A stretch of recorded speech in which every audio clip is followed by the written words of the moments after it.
आज का जो मैं टॉपिक ले रहा हूं इसके अंदर पॉलिनोमियल और क्वाड्रेटिक इक्वेशन। पॉलिनोमियल में पहले ले चुका हूं, आज के जो टॉपिक के अंदर केवल क्वाड्रेटिक इक्वेशन है और क्वाड्रेटिक इक्वेशन की बेसिक जानकारी देते हुए मैं इससे जुड़े क्वेश्चंस ले रहा हूं। अच्छा, ये मैंने यहां पर क्वाड्रेटिक इक्वेशन लिख दिया है। क्वाड्रेटिक इक्वेशन है ये?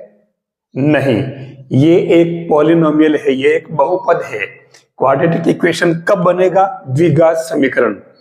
जब इसके यहां मैं जीरो करूंगा तो ये क्वाड्रेटिक इक्वेशन यानी कि द्विघात समीकरण बनेगा।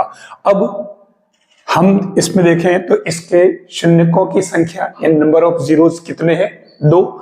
और इसके लिए हम सीधा सीधा एक दो बात ध्यान रखनी पड़ेगी। एक तो इसके अंदर ये ध्यान रखना, क्वाड्रेटिक इक्वेशन है तो इसमें सबसे खास बात a0 नहीं होगा, ठीक है। दूसरी बात, b और c बनेंगे, ये बिलोंग्स टू रियल नंबर। ये चीजें हमें ध्यान में रखनी पड़ेगी। अब इसमें क्योंकि a0 हो जाता है अगर, तो ये क्वाड्रेटिक इक्वेशन नहीं रहेगा। दूसरी बात, क्योंकि a इसके हल में, इसका जो अपन हल लिखते हैं तो इसका हल क्या बनता है? इसका हल बनता है x equal to minus b plus minus root b square minus 4ac upon में आएगा 2a। अब देख लीजिए a नीचे आ गया हर में, क्योंकि हमें पता है कि a नॉट इक्वल टू 0, तभी ये अप्लाई हो पाएगा और इसीलिए मैंने ये बात पहले लिख दी। ये पहली शर्त इसके लिए हमें ध्यान में रखनी पड़ेगी। तो यहां पर आपके पास में इसके दो रूट आ गए प्लस माइनस में, ये हल इसका है, इसको आपको ध्यान रखना पड़ेगा ABC की पहचान करके। अब इसमें एक खास बात आती है, वो है डिस्क्रिमिनेंट। डिस्क्रिमिनेंट यानी कि इसे कहा जाता है विविक्त कर, और इसका शॉर्ट नेम इसे है डी से लिखते हैं। और डी होता क्या है? D equal to b square minus 4ac, ये कहलाता है विविक्त कर, ठीक है। आप इसको अलग से याद रख लें, विविक्त कर अक्सर अलग से भी पूछ ले तो ध्यान रखना है। अब इसमें नंबर 2 पे आता है कि इसके nature of roots, nature of zeros या फिर रूट्स, यानी कि नंबर खास आता है इसके मूलों की प्रकृति। मूलों की प्रकृति क्या होगी? अब इसमें मूलों की प्रकृति में जो हमें 3 विशेष केस है वो हमें ध्यान में रखने पड़ेंगे। सबसे पहला क्या आता है? नंबर 1, यानी कि सबसे पहले अगर मैं ले लूं कि d ग्रेटर देन 0, यानी कि b square minus 4ac greater than 0, इसका मतलब ये हुआ कि इसके जो मूल होंगे वो वास्तविक होंगे। क्या? वास्तविक, यानी कि रियल रूट्स होंगे। ये आपको इसमें ध्यान रखना पड़ेगा। दूसरी जो कंडीशन आती है इसी में, वो है d इक्वल टू 0, यानी कि b square minus 4ac equal to 0। मतलब ये है कि इसके मूल यानी कि रूट समान होंगे, ठीक है, यानी कि इक्वल, इसके रूट इक्वल होंगे। ये हमें इसमें समझना होगा। और जो तीसरी कंडीशन बनती है वो बनती है इसमें जब d लेस देन 0 या फिर b square minus 4ac less than 0। तो इस केस में इसके रूट की स्थिति क्या बनेगी? इसके रूट होंगे काल्पनिक, ठीक है। ये काल्पनिक रूट वाली कंडीशन बनेगी इसमें, और काल्पनिक का मतलब इमेजिनरी रूट्स होंगे, यानी कि जिसमें आयोटा आएगा, एक तरह से काल्पनिक संख्या आएगी, इसके हल संभव नहीं होंगे। 10th लेवल तक की बात करें तो इसके हल संभव नहीं होंगे। 10th क्लास के आगे जाने के बाद में काल्पनिक के रूप में भी हल पॉसिबल है। जैसे इसने कहा था कि ये पहली कंडीशन कि मूल वास्तविक होंगे। अब मूल वास्तविक के लिए जैसे मान लो मैं एक एग्जांपल ले लेता हूं, नंबर 1 मैंने ले लिया x square minus 5x minus 14 equal to 0। ठीक है, जैसे ये ले लिया मैंने, तो इसमें अगर आप देखो तो a कितना है 1, b कितना है -5, c कितना है माइनस का 14। तो अब इसमें पहले आप d निकाल लो, d कितना आएगा b स्क्वायर माइनस 4ac। तो ये क्या बनेगा b स्क्वायर यानी कि -5 का होल स्क्वायर -4 इंटू और a कितना 1, c कितना माइनस का 14 यानी कि 25 प्लस 4 चौके 56। तो ये कितना हुआ 1, 5 और 2 7 और 1 8। आप देख ले हो कि ये इसके अंदर कितना आ गया, d का मान 81, जो कि इसमें आपके आ रहा है, हम कह सकते हैं d ग्रेटर देन 0। और ग्रेटर देन 0 आ रहा है, इसका मतलब इसके मूल जो होंगे वो वास्तविक होंगे और भिन्न भिन्न होंगे। अगर हम इक्वल रूट की बात करें तो हम इसमें काम करते हैं एक्स स्क्वायर माइनस 14x और प्लस 49 इक्वल टू 0। एक बात बता दूं, जब कभी यहां आप कोई भी संख्या लेंगे तो इसका हाफ यहां स्क्वायर करके रख दें तो हमेशा ही उसके रूट इक्वल ही होंगे, जबकि इसमें एक्स स्क्वायर का कोएफिशिएंट 1 हो। ठीक है, तो अब इसमें अगर देखो तो ये a equal to 1, b equal to 14 और c इक्वल टू 49। तो उस कंडीशन में डिस्क्रिमिनेंट d क्या होगा b स्क्वायर माइनस 4ac। तो b स्क्वायर यानी कि ये माइनस में है तो माइनस में लिख लें -4 और ac, तो ये क्या बन जाएगा 4 और a कितना 1, c 49। तो देखिए ये 196 माइनस 9 चौक 36, 16 और 3 19। तो ये कितना आ गया 0, यानी कि डिस्क्रिमिनेंट 0 आता है तो रूट इक्वल हो जाते हैं। अब अगर मान लो कंडीशन में थर्ड वाली की बात करूं जिसमें इमेजिनरी रूट है, ठीक है, तो उस कंडीशन में सपोज मैं ले लेता हूं एक्स स्क्वायर माइनस 4x और प्लस 1 इक्वल टू 0। यहां देख लीजिए a equal to 1, x square का कोएफिशिएंट 1, b इक्वल टू -4 और c इक्वल टू 1। तो डिस्क्रिमिनेंट d निकालेंगे तो क्या बनेगा b स्क्वायर माइनस 4ac। तो b -4 स्क्वायर -4 और a कितना 1, c 1। तो उस केस में सोल्व कर लीजिए इसको 16 माइनस, और ये क्या आ रहा था माइनस में, तो देखिए ये -4 यानी ये प्लस में आ रहा। अब एक काम कीजिए यहां पर माइनस कर लीजिए, तो माइनस करते ही यहां आपके ये क्या हो जाएगा प्लस। ठीक है, तो उस केस में भी यहां क्या बनेगा प्लस।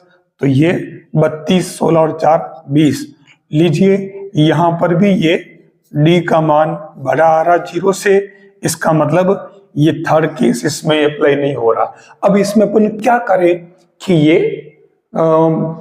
इमेजिनरी वाली बात आ जाए। एक काम करें, मैं इससे लिख लेता हूं 7, ठीक है, माइनस का। अब कहां जाएगा, अब तो इसको इसमें आना ही पड़ेगा। तो मैं इसमें अगर 7 कर लेता हूं तो उस केस में ये d क्या हो जाएगा, अब की बार आपको a equal to 1, b equal to -4 और c इक्वल टू -7 लेना है। तो देख लीजिए ये b स्क्वायर कितना हो जाएगा माइनस का 4 -4 a1 और c माइनस का 7।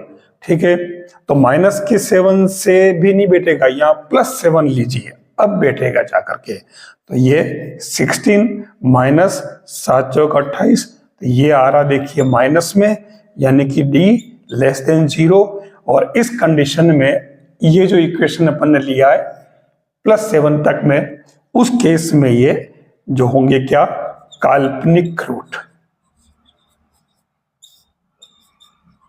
ठीक है ना, काल्पनिक मूल्य, इमेजिनरी रूट हो गए। ये 3 कंडीशन आपको इस क्वाड्रेटिक इक्वेशन में अच्छी तरह समझ लेनी थी। अब इसके अलावा इसमें और कोई नई चीजें नहीं आएगी। अब हम इसमें बात करेंगे क्वेश्चंस की। देखिए इसके क्वेश्चन बहुत गजब के पूछे गए। आप कहीं यूं नहीं सोचे कि तो क्वाड्रेटिक इक्वेशन है, क्वेश्चन का इसमें कौन सी बड़ी बात है। क्वाड्रेटिक इक्वेशन के क्वेश्चंस की तरफ बढ़ते हैं और सबसे पहले अपन लेते हैं बहुत ही प्यारा क्वेश्चन। ये कह रहा है कि एक कोई रियल नंबर है और उसका रेसिप्रोकल, अगर इन दोनों का सम किया जाए यानी योगफल किया जाए, जोड़ा जाए दोनों को, तो हमेशा हमेशा इन 4 ऑप्शन में से कोई एक ऑप्शन करेक्ट होगा। अब यहां देखिए, मतलब इसने क्या पूछा है, इसने पूछा है x + 1/x की वैल्यू इन चारों में से क्या होगी, हमेशा फिक्स है। अब इसके लिए पता कैसे लगाओगे, आप एक काम करें, यहां रियल नंबर की बात कर रहा, x = 1 ले, तो ये 1 + 1/1 2। अगर आप x = 2 ले तो ये बनेगा कितना, 2 + 1/2 यानी कि 5/2, यानी कि 2.5। इस तरीके से अगर आप दोगे तो आगे से आगे ये इसी तरीके से बढ़ता जाएगा। तो कुल मिलाकर के आप x की किसी भी वैल्यू को अगर लेके देखते हैं तो ये हमेशा हमेशा आपके इसमें क्या बैठेगा, x + 1/x greater and equal than 2 बैठेगा। ध्यान रखना इसमें x क्या है, x belongs to positive real number, ये आपको ध्यान रखना पड़ेगा, पॉजिटिव है। और अगर माइनस में लोगे तो फिर इसमें कंडीशन चेंज हो जाएगी। तो आप x की जगह कोई भी पॉजिटिव वैल्यू ले लीजिए, आपके इसमें से सेकंड वाला ऑप्शन करेक्ट होगा। यहां कह रहा है कि जो क्वाड्रेटिक इक्वेशन है, इस क्वेश्चन के रूट्स आए जो वो इक्वल है, यानी इसके मूल समान है। तो मूल समान होने की शर्त हम सबसे पहले इसमें लगा लेते हैं, वो क्या है, b² - 4ac = 0, या मैं इसको b² = 4ac लिख लेता हूं। ठीक है, अब इसमें ये मूल समान होने की शर्त है, तो उस कंडीशन में यहाँ b² कौन है, ये पूरी टर्म है, तो ये हो जाएगा +4 और ये ac + bd² इक्वल टू उधर क्या बनेगा 4 और फिर a, इट मीन्स क्या बनेगा a² + b², ये a² + b² और c, तो ये c क्या है, c² + d²। अब इनको आप मल्टीप्लाई कर लेंगे तो कैंसिल हो गया, इसका खोल ले होल स्क्वायर, तो ये बन जाएगा a² c² + 2abcd + b² d² equal to, अब मल्टीप्लाई कर लीजिए नीचे वाला, पहले a² का दोनों से कर लो, तो ये हो जाएगा a² c² a² d², इसका दोनों से कर लिया। अब b² कब दोनों से कर लीजिए, तो ये b² c² + b² d²। ठीक है, अब इसमें देख लो जो कट रहा उनको काट दो, ये कैंसल, इसमें b² d² भी कैंसल। तो अब आपके पास क्या बचा, देखो ये बचा a² d² और ये 2abcd + b² c² = 0। देख लीजिए इसमें ये ad - bc का होल स्क्वायर, तो ये ad = bc आ गया। तो कौन सी कंडीशन करेक्ट है, सेकंड वाली। अब अगर आप चाहते हैं तो मूल समान होने के लिए आप इसमें से a b c की कोई भी वैल्यू लेकर के आप इन चारों में पुट करके देखते तो भी पता चल जाता है। कैसे, देख लीजिए, जैसे मैं एक काम करता हूं, a = 1 b equal to -1, c equal to 2, d equal to -2।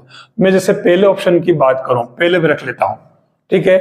तो पहले में रखूंगा तो ये a इंटू बी, तो ये a और b का मल्टीप्लाई करो तो -1 बराबर c और d का करो तो ये c और d का करो तो ये -4। तो पहला वाला वैसे करेक्ट था ही नहीं, बराबर नहीं आ रहा, देख लो आप, नॉट इक्वल।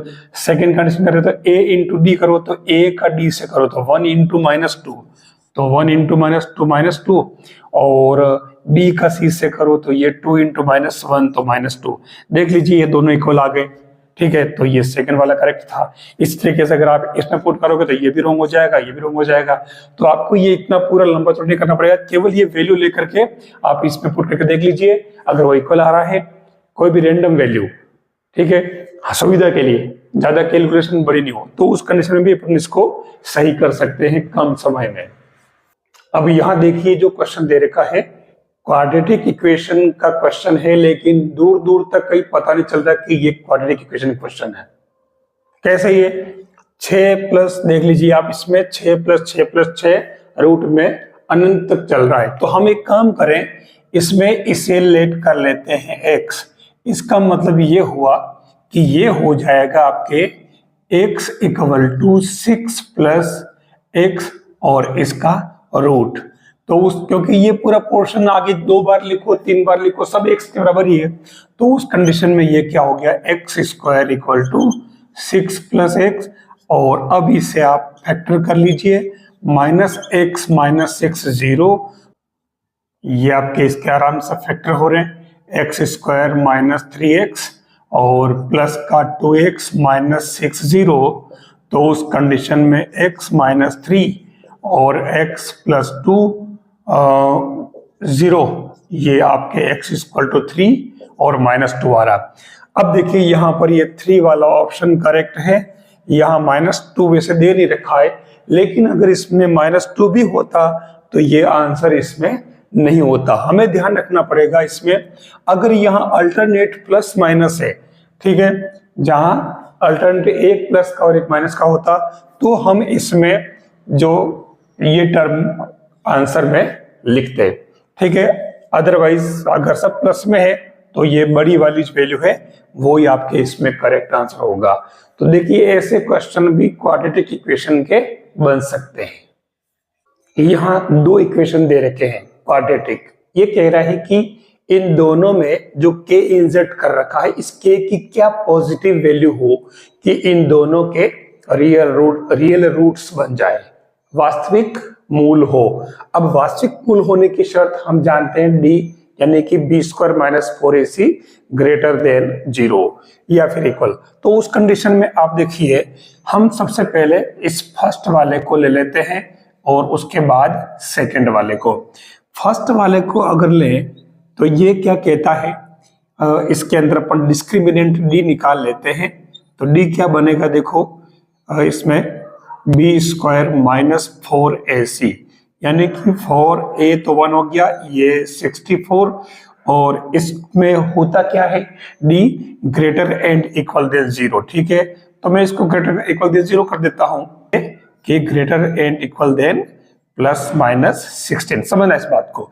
अब सेकेंड वाले की अगर बात लें, b² यानी कि -8 होल स्क्वायर -4 × 1 × c क्या आपके k, ये आपके d की वैल्यू है।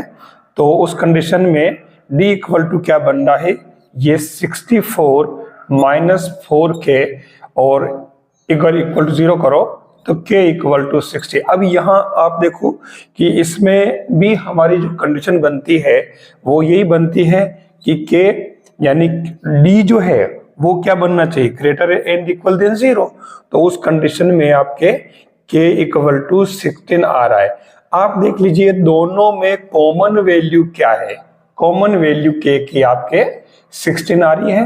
तो इसलिए इसका करेक्ट आंसर क्या होगा, 16, यानी कि k = 16 के लिए इन दोनों की जो कि पॉजिटिव वैल्यू है इसके रियल रूट्स बन जाएंगे। अब यहाँ अगर समझें, देखने की बात ये, तो मैंने आपको इसके अंदर एक खास बात बता रखी है, क्या कि जब यहाँ पर 64 है और जब पूर्ण वर्ग बनता है, कोई भी इक्वेशन पूर्ण वर्ग बनता है, तो इसके लिए कंडीशन क्या होती है? जैसे मैंने आपको बताया था कि x square plus 4x, x square minus 8x, x square minus 12x या एक्स स्क्वायर माइनस 36x। ठीक है, तो अब यहां समझने वाली बात है कि यहां हमेशा हमेशा क्या पद आएगा, यहां क्या आएगा, यहां 4 का हाफ करिए, 2 का स्क्वायर 4, ये परफेक्ट स्क्वायर, इसके जो रूट होंगे वो इक्वल होंगे, मूल समान होंगे। यहाँ 8 है, इसका आधा कर लीजिए, कितना, 4 का स्क्वायर 16, ये परफेक्ट स्क्वायर बन गया, पूर्ण वर्ग बन गया, इसके भी समान मूल होंगे। या और अगर यहाँ देखो तो इसके अंदर 12 का आधा 6, तो ये बनेगा 36, तो इसके भी मूल समान होंगे, रियल रूट होंगे। और अगर यहाँ है तो 36 है, तो अब यहाँ क्या आएगा, आप कमेंट करके कमेंट बॉक्स में बताइए अगर आपको ये बात समझ में आ गई, क्योंकि ये कॉन्सेप्ट बहुत ही ज्यादा इंपॉर्टेंस रखता है। अब ये चीज यह अप्लाई करो, तो यह देख लीजिए, ये 64 है, तो 64 किसका वर्ग है, 8 का। ठीक है, तो 8 यानी कि इसका डबल करो तो क्या आना चाहिए, तो ये 16 आ रहा है। यहां अगर आप देखो कि यहाँ 8 है, तो आप 8 के हाफ करो, 4 का स्क्वायर करो, तो यहाँ कह रहा है कि पहले वाले में आपके जो इक्वेशन दे रखा है, इसका एक रूट 2 है, और दूसरे वाले में कह रहा है कि Q की वैल्यू फाइंड करनी है। दूसरे वाले इक्वेशन में B और Q दोनों इंसर्ट कर रखे इसने, ख्याल रखें, ऊपर वाले में केवल B है। अब यह 2 अगर पहले वाले इक्वेशन का रूट है, तो आप फर्स्ट वाले से स्टार्ट कर लीजिए, तो फर्स्ट वाले में 2 इसका रूट है, इसका मतलब क्या हुआ, x की जगह आप 2 पुट कर देंगे, कुछ भी नहीं करना।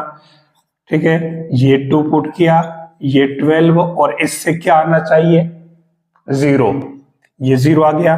ठीक है, क्योंकि इसका रूट है इसलिए 0 होगा ही होगा, ये फिक्स है। तो यहाँ 4 plus 2b plus 12 equal to 0, तो उस केस में b की वैल्यू क्या आएगी, 12 4 16, तो ये 2b इक्वल टू -16, तो ये b इक्वल टू -8। अब ये कह रहा है कि इन दोनों में, यहां पर इस सेकंड वाले के लिए कह रहा है कि इसके रूट इक्वल है, ये गिवन कंडीशन है, बराबर है इसके मूल, और मूल बराबर होने की शर्त क्या होती, b स्क्वायर माइनस 4ac बराबर 0। तो अपन सेकंड वाला जो इक्वेशन है, इसके लिए अपन क्या लगाएंगे, b स्क्वायर माइनस 4ac बराबर 0, मूल समान होने की शर्त। तो b यहाँ पे क्या है, b यहाँ पर b ही है, तो b स्क्वायर रहने दीजिए, 4 इंटू, और a इसमें क्या है 1, और c इसमें q है। एक बात ध्यान रखना, b अपन ने निकाल लिया है -8, तो ये -8 पुट कर लीजिए, -4q इक्वल टू 0, तो ये -4q, और ये कितना हो जाएगा 64, 0, तो ये 4q equal to 64, minus minus plus हो जाएगा, तो q इक्वल टू कितना आ जाएगा, ये 16, 16 चौके 64। ये इस तरीके से दो इक्वेशन हो तो भी दिक्कत नहीं आएगी, आप खाली उसका जो कॉन्सेप्ट है वो समझ लीजिए।